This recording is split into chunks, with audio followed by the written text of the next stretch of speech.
মুস্তাফিজকে শুধু একটা আইপিএল এ খেলতে দেয় নাই, এবং এটা খুবই নিন্দনীয়। কিন্তু আপনি আপনার নিজের দেশের সেরা খেলোয়াড়, যে কিনা বিশ্বের সেরা খেলোয়াড়, তাকে আপনার দেশের হয়ে বিশ্বকাপে খেলতে দেন নাই। এবং এই বিষয়ে একজন প্রাক্তন উপদেষ্টা বলেছেন উনি নিজে হস্তক্ষেপ করে এই কাজটা করেছিলেন।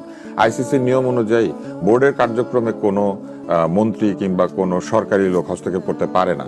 উনি প্রথমত সেটা করেছেন, সরকারি হস্তক্ষেপ করেছেন এই আমাদের বোর্ডের কাজে, এবং বোর্ড সেই হস্তক্ষেপকে মেনে নিয়ে আমাদের দেশের সেরা খেলোয়াড়টাকে খেলতে দেয় না। যদিও তার বিরুদ্ধে যে অভিযোগ সেটা প্রমাণিত তো দূরের কথা, সেই অভিযোগটা তো একবারে মিথ্যা, এটা পরিষ্কার। কারণ সে ছিল কানাডায় আর এইখানে যাত্রাবাড়িতে সে দাঁড়িয়ে।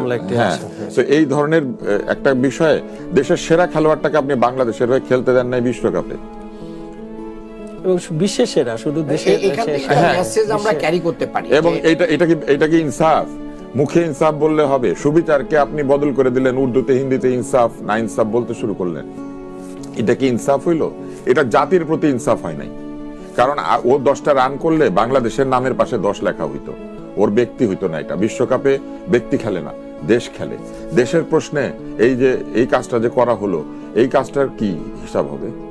শুধু আইপিএল এ কয়েকটা দিন খেলতে পারবে না মুস্তাফিজ, একেবারে জীবন মানে অতিষ্ঠ হয়ে যাচ্ছে, এটা অবশ্যই অন্যায়। কিন্তু বিশ্বকাপে যে আমার সবচেয়ে সেরা খেলোয়াড়টাকে আমি খেলতে দিলাম না, এটার হিসাব কি?